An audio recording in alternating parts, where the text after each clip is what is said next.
If I could have your attention, please.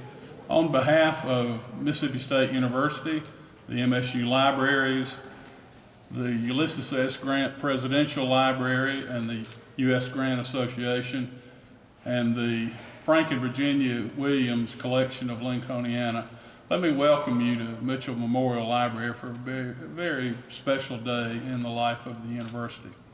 Mississippi State, in recent years, can lay legitimate claim to being one of the destinations in the country for people who want to study the Civil War as a comprehensive subject. The run-up to the war, the conduct of the war, and the aftermath of the war. Today we'll add another very special asset to our growing collection. You will hear from Dean Francis Coleman. You'll hear from Duffy Niebauer, who will be difficult to miss today. You'll hear from Dr. John Marzalak, who's the Executive Director and Managing Editor of the Grant Association, and certainly from our next guest.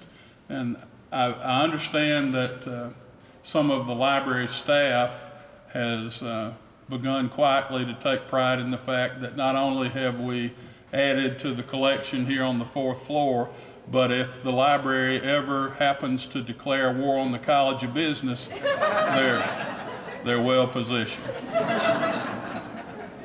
And now to talk with you about the very great significance of the occasion, the 19th president of Mississippi State University, Dr. Mark Keenum.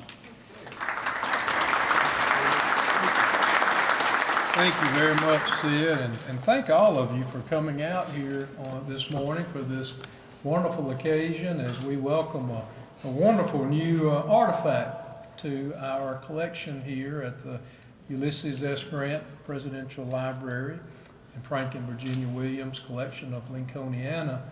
And I'm very honored to have some colleagues of mine from the Mississippi Department of Archives and History who are here with us. I want to recognize them. They're sitting right here on the front row, as they should.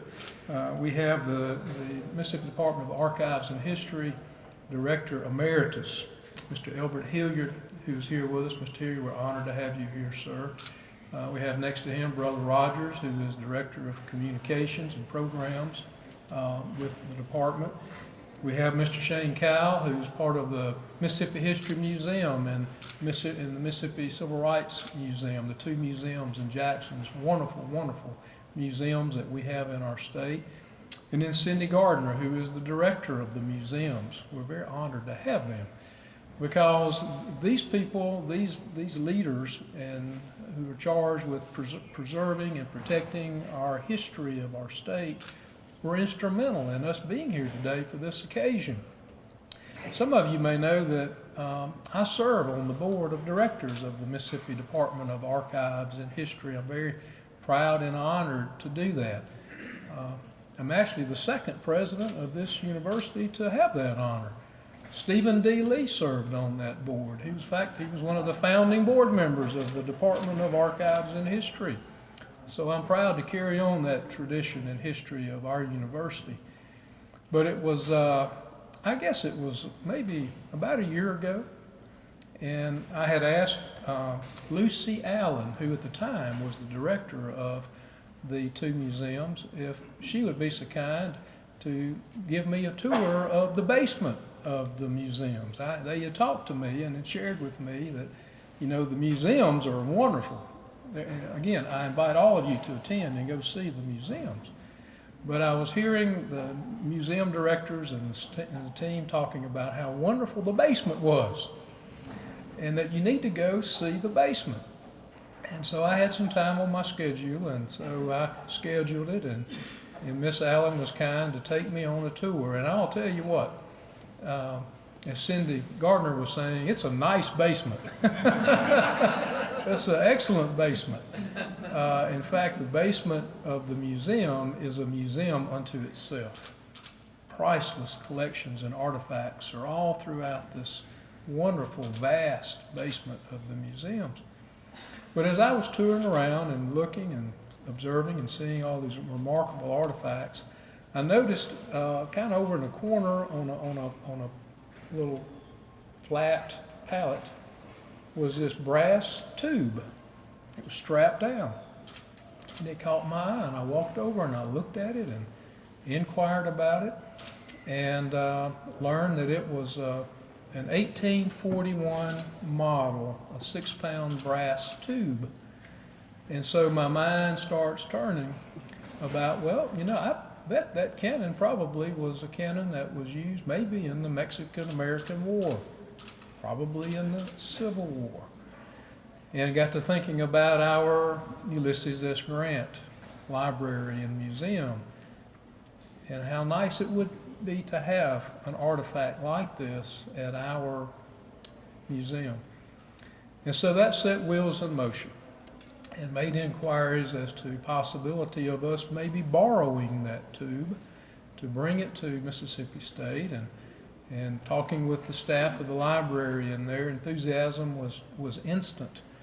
And then meeting with Katie Blunt, who is the current director of the Mississippi Department of Archives and History, and she too shared the enthusiasm of us possibly acquiring this tube. And then I had to convince my fellow board members to agree that it would be a good idea to loan this university this wonderful cannon, this tube. And we got all of that done. The board approved us to be able to receive this cannon. But we had the tube, but I didn't have a carriage. So I made some inquiries with John Marzalak, and he, of course, called one of our noted Civil War historians, and Duffy Neubauer, who you'll be hearing from shortly, who'll give you more history on this cannon. And that set wheels in motion to reach out to our friends at the Shiloh National Military Park, and they had just so happened a surplus carriage. And they agreed through formal communications to allow us to borrow and display that carriage. Well, the carriage wasn't in the greatest of shape. It had been outdoors for many, many years and needed some repairs. And so, well, who's going to do all of that? Well, again, our friend Duffy Neubauer and John Marzalak step in, and they reach out to our friends just down the road over at East Mississippi Community College and their welding program. And so students on that campus set in motion as a project to completely renovate the carriage that you're about to see. Well, then we had the carriage that was completely renovated, and we had the tube. But we had to have a place to put it. So we had to get our Dean Francis Coleman involved, and we had to decide where can we put this artifact. And we determined that right out here would be a wonderful place to put it on display. And then our campus services, our fiscal plant, they had to come up with a platform to evenly disperse the weight of this very heavy cannon. This cannon weighs about 2,000 pounds. It's pretty heavy. And so they built the platform that you see that it's resting on. And so we got the platform, we have the carriage, we have the tube. We have to put it together. Have to get it upstairs and get it located here. And an elaborate crane, if you will, was set up here to lift the tube and place it just so. And our campus services team played an important role in putting this together under the capable direction of Duffy Neubauer. And so here it is. We're very proud that we're going to have this again. Something that when people visit, as Sid was talking, to come here to learn more about this unbelievable time in our nation's history, but also of Mississippi's history. We had young men leave here in 1846 under the direction of General Quitman to go off and fight in Mexico. This cannon was commissioned in 1846, just on the eve of the start of the Mexican War, and most likely saw action in Mexico, possibly with young men from Mississippi. A war that Ulysses S. Grant, as a young military officer, first participated in his first taste of war and battle. This very cannon very likely was on the same field of battle with Ulysses S. Grant. And other noted future leaders of the Civil War, both North and South, very likely came in contact with this cannon. And we know this cannon during the Civil War was actually used and put into action during the Civil War. Again, a major war which involved General President Ulysses S. Grant. So this is truly history, if you will, coming to life that we can share with the many, many visitors who come to see the Grant Library, Museum, the Lincoln, the Lincolniana collection. I'm very proud of the fact that Mississippi State is, as Sid mentioned, a destination place for scholars, for authors to come to do a deeper dive and study this time in our national history. And it's also a great reflection of our reconciliation as a state and as a nation. The symbolic symbolism of what we represent is powerful. But it's also the study of this great time in our national history, not from the northern perspective or the southern perspective, but from the American perspective. So I'm honored, I'm thrilled, I'm excited. Again, I want to thank our friends and colleagues from the Mississippi Department of Archives and History, from the National Military Park at Shiloh, to East Mississippi Community College, to our own campus services for their good work, to Duffy Newbauer, John Marzalak, Dean Coleman, and all that were involved in making this occasion what it is about to become, a great day for our university. Again, thank you all for being here.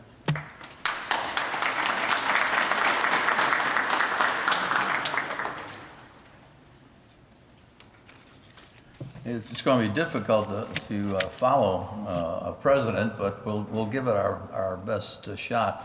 But first of all, before I begin, I do want to add to something he said about the Department of Archives and History. Without them and without all these other places that were mentioned, we just wouldn't be here today. It's just an absolutely marvelous situation. And I think it should be remembered that we are really very fortunate as a university to have on campus, on this campus, one of the few presidential libraries in the nation.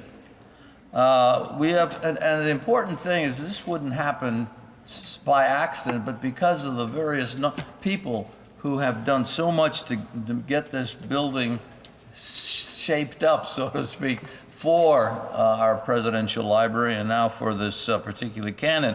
But we have a whole group of supporters, and I'm sure I'm going to forget somebody, but I want to mention people like Dean Francis Coleman, the dean of this library, Associate Dean Stephen Canetto, and we can't forget the huge number of people who work in this library and who have done so much to make it possible for us to have this particular facility.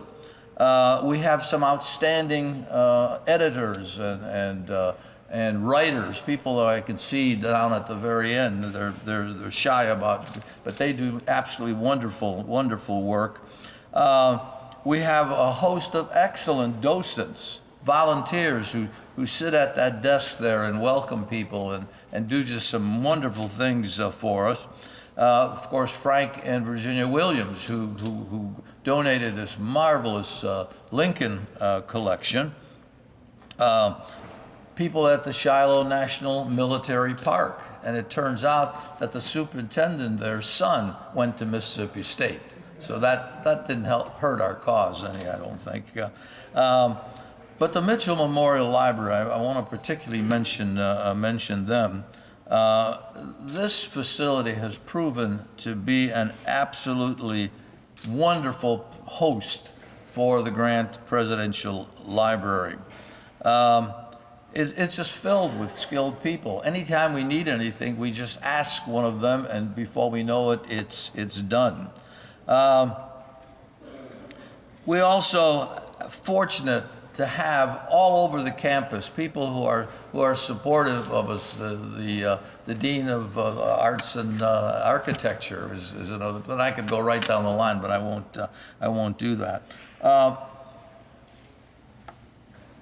But I do want to say one thing, and I don't think anybody will be upset if I mention this person's name at this particular point, and that is, of course, our president, Dr. Mark Keenum.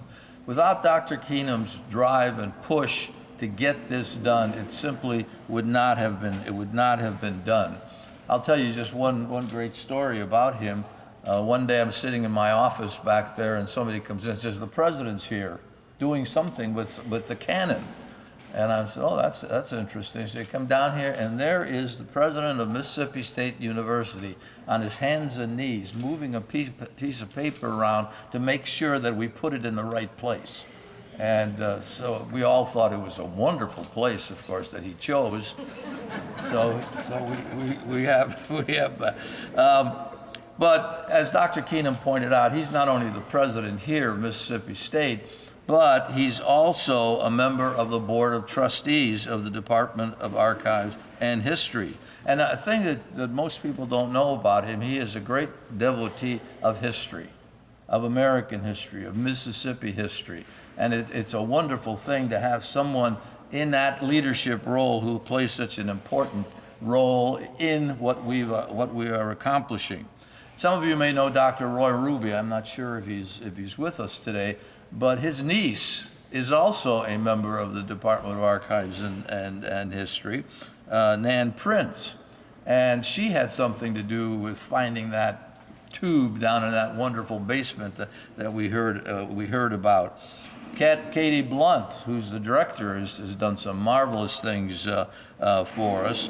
And of course, you can't talk about this without talking about Albert Hilliard. Albert Hilliard is, I would say, Mr. Mississippi history. If you need anything at all about Mississippi history, talk to Albert. Because before you do that though, you have to do something else. You have to talk about Mississippi State basketball. So I imagine he'll be showing up at the game tonight too, knowing him. But in any case, and of course Cindy Gardner, and we go on and on and on and on. But the important thing, I think, is that we have had people who are able to help us and who do particularly help us. Brother Rogers is another one that I almost forgot to mention. But here we are. If it wasn't for these people, we would not be here today. We would not have this wonderful operation. I'm going to quit at this particular point, and I think we have a little issue there that has to be taken care of. So we'll take care of that first. And in the meantime, I want to invite all of you to come back and see what we have here. But let's just take a couple of minutes until we can straighten out that situation. Ladies and gentlemen, we all, I know, are concerned about our colleague and friend, and she is getting appropriate medical attention, and I believe she's going to be all right after she's transported. We are going to expedite this program and get to the point that we can pay full attention to her. An ambulance will be arriving to transport her. So at this point, I'm going to thank Dr. Marzalak for his remarks. And Duffy, we're going to ask you to give us a brief history of the canon, and then we'll set about the purpose of our gathering today. I can't say enough about Duffy Neubauer. If you haven't been to the Starkville Civil War Arsenal, if you haven't visited this wonderful piece of history that he's built, you owe it to yourself to do it. He has been a great asset to Mississippi State University during a long career at the Humphrey Coliseum, and since his retirement from the university, he's never far from this campus, and particularly if we need him. So please make welcome Duffy Neubauer. Duffy.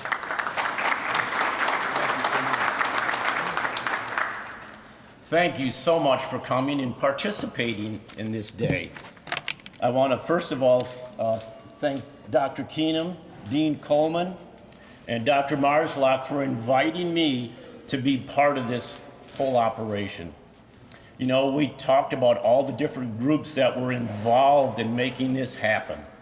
And I've always thought that I think everyone, knowingly or unknowingly, wants to be part of something that's bigger than them.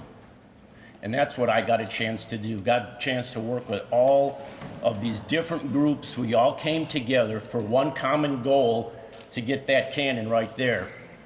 And I'm sure all of you have heard this old adage, it takes a whole village to get a cannon on the 4th floor of Mitchell Memorial Library. And it did take a whole village. Believe me, we brought this up in pieces. This is not my first cannon project, though. I've been involved with cannon projects basically my whole life. And people sometimes say, are you sure about that? And I said, well, not truly. My first project started when I was 3 years old. I had a little toy cannon. My parents moved from one house to another, and on the move, we lost the cannon. That was in the fall. That winter in January, I had a 4th birthday.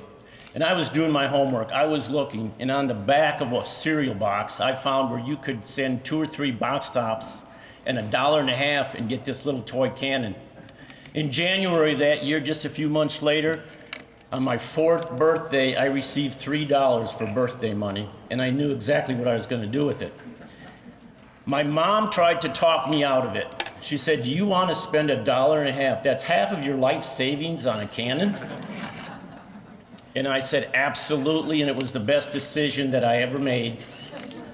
And I'm still pursuing Canon, and I'm still involved in Canon projects, and I'm just so proud to be part of this Canon project.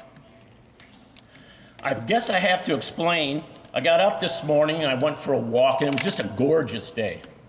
The sun was shining, and I was walking through the neighborhood and say, this is as good as it gets. And I thought, what am I thinking about? I'm going to go dedicate a cannon in an hour and a half. It gets even better. So I really am excited. Artillery has always been a passion of mine.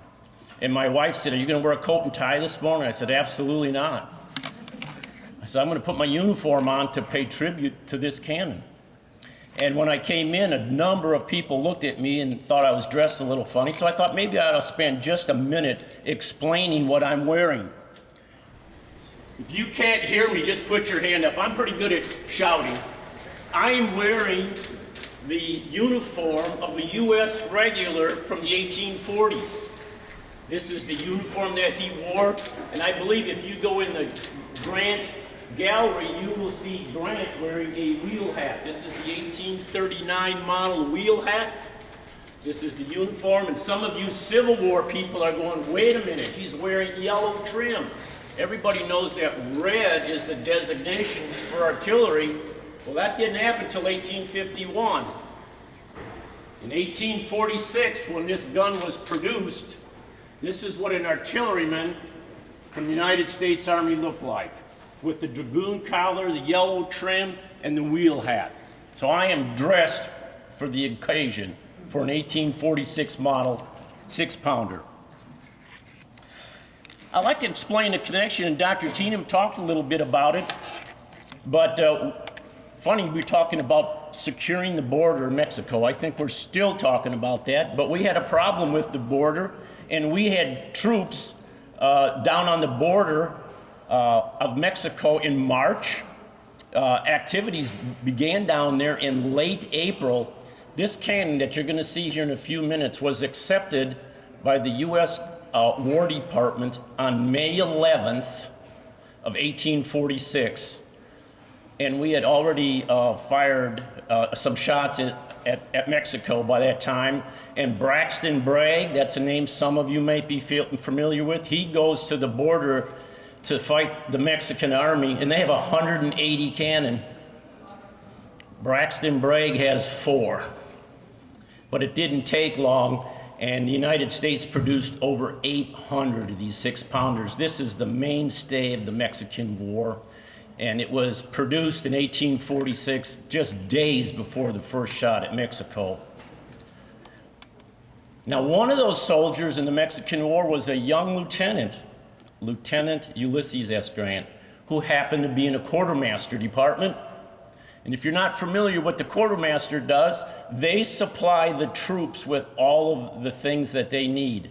And you need a lot of things in an artillery unit. If you got a 6-gun battery, which most of them were, you need 2,000 pounds of hay a day.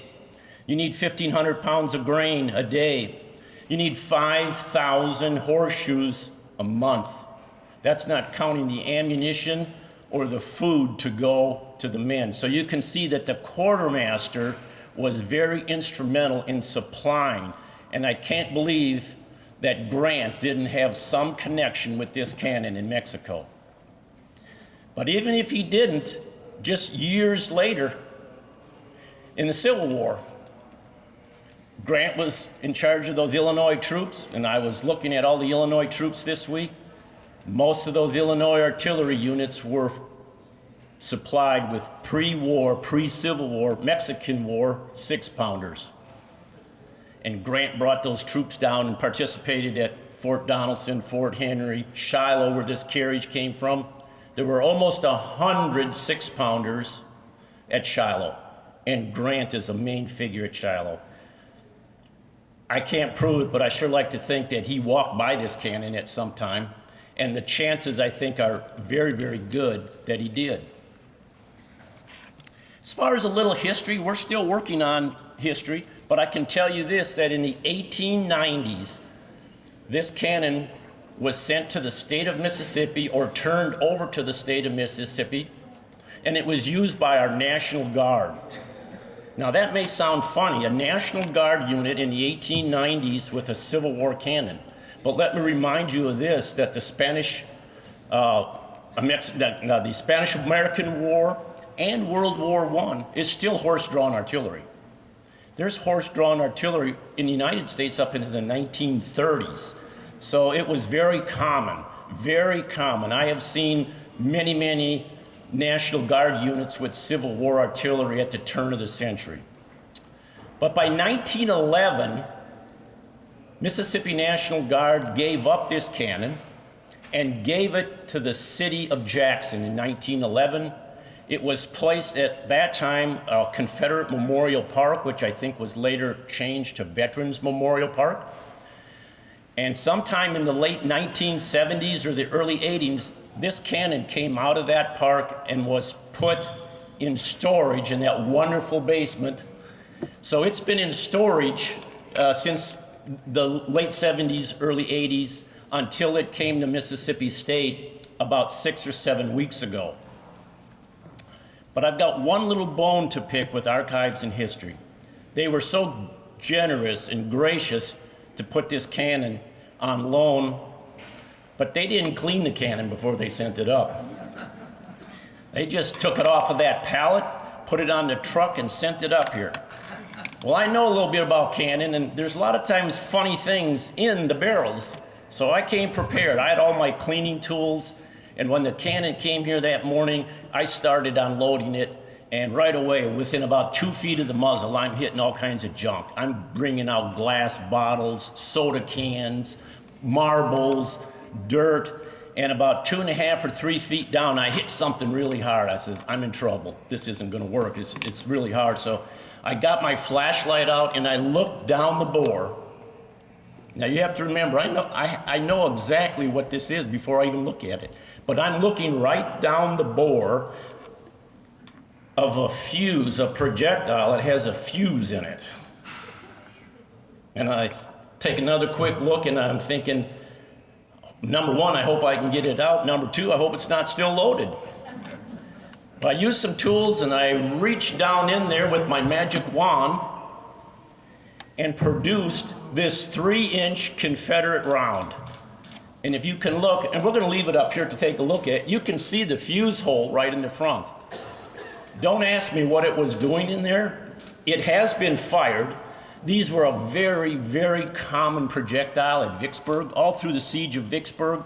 But at some time in history, we don't know when, somebody slid this in to that tube, and I was the one privileged enough to get to retract it and pull it out and look at it. Now, when we pulled it out, Dr. Marzlock said, quick, go hide that thing. Get it out of here. Don't let anybody see that. He says if Archives and History sees that, they'll probably want that projectile back. We haven't heard anything about that, but I think that projectile is going to stay right here and it will go on display in the museum. I'm going to make a prediction, and I don't make a lot of prediction, but I'm going to make a prediction. I'm going to predict that this cannon becomes a campus landmark. I'm going to predict that after major occasions, maybe graduation, that people are going to come on their way out. After 4 years at Mississippi State, they're going to come and take a picture of themselves by the cannon. And then they're going to come back years later with their son or daughter. And when they leave campus after their son or daughter graduates, they're going to come up and take a picture with their child with the cannon. And then I'm going to make another prediction that they will come back with their grandchildren and you will have generational photographs because it'll be such a notable landmark on campus. Unfortunately, none of us will ever get to see those third generation photographs, but I know it's going to happen. I'd like to just close on it because I know we're running a little short on time, but I do want to say just something that's crossed my mind quite a bit in the last few days. I worked on campus 36 years in Humphrey Coliseum. I did a little over 1,300 basketball games. I did over, Dr. Keenum, you might want to use this as a mark, I did over 150 graduations. I don't know that I'll ever be remembered for anything I've ever done on campus. I don't know if there's anything that important, but if I am remembered for anything I ever did on campus in my 36 years, I hope it's being remembered for being part of the crew that brought this cannon to Mississippi State University, because I'm very, very proud of that.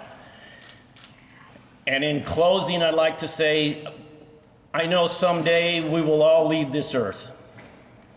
And on the day that I pass, and I get to the pearly gates, and I meet with St. Peter, and he has the big ledger book out there, and we all know you have to do more good than bad, or you don't get in.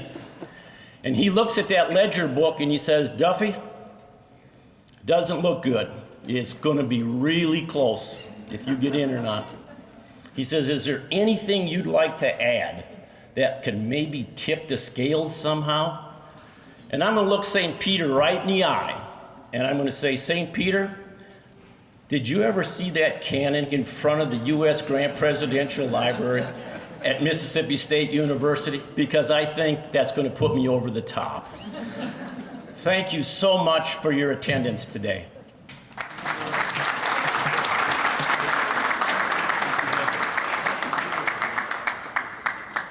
Thank you, Duffy. And before we close, been a lot said about how all this came to be.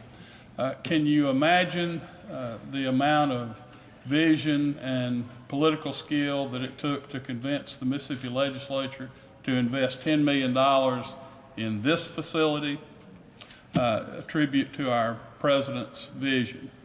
And of course, without Dr. Marzlock's historical scholarship, there's no interest in the Grant Association to coming here because they were chasing a managing editor. They were chasing a scholar, and he was the one they were chasing. And then getting it to the finish line, convincing a group of Grant devotees and some members of his family, descendants, Dean Coleman's iron will, to convince the Grant Association that Mississippi State would be good stewards of these artifacts. And I think anybody who takes a tour of this facility knows that the vision, the historical scholarship, and the iron will won out, and Mississippi State is far ahead. I'm going to give this to Dr. Marzlock because I don't trust myself with it, and I sure don't trust the president with it because this could lead to a here, hold my beer moment. Now to close this event and to get on with the unveiling, the Dean of Libraries at Mississippi State University, Francis Coleman. Dean?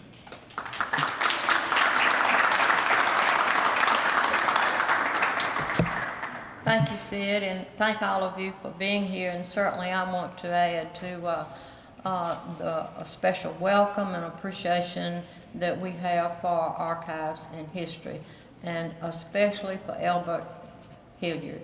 Always we could call down to Jackson and say, what do you think about this? Do you know about this? And he'd say, oh yes, that's so-and-so. And he always did it, you know, just so wonderfully well that it made you feel like, you know, that was really a successful opportunity for us. And Albert, please allow us to especially thank you again.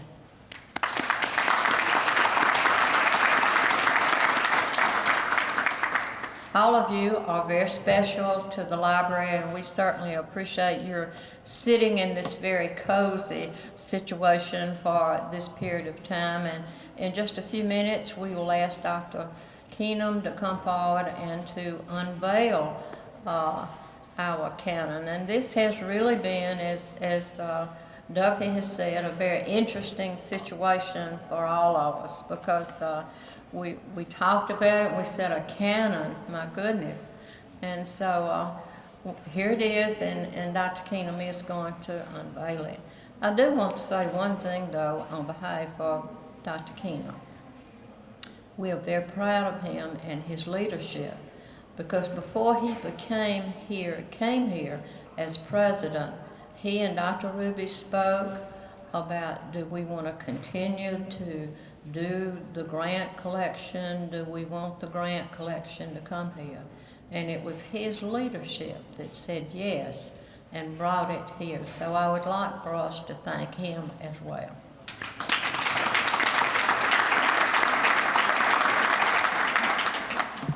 I hope we're okay over there in the corner, and I'm sure that Stephen Canetto's there, and he and Pat Mathis have taken care of the situation, so I hope we're okay over there. Following the unveiling of the canon, we will invite you to a reception in the Templeton area, and I hope that you all can stay with us. And if you have not toured the grant collection, please do so. Dr. Keenum?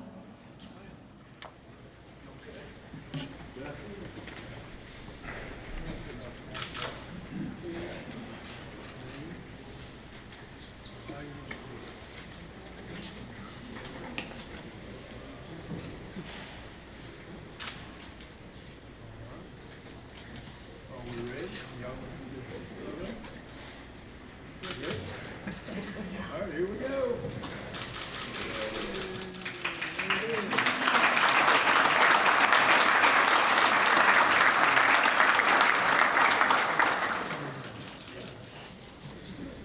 And Dr. Keenum, we have a gift to give.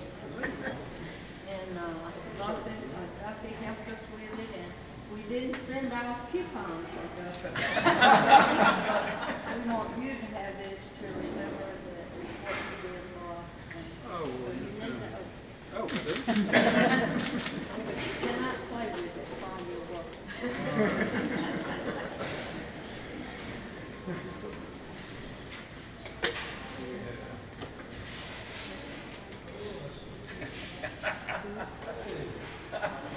My own canon.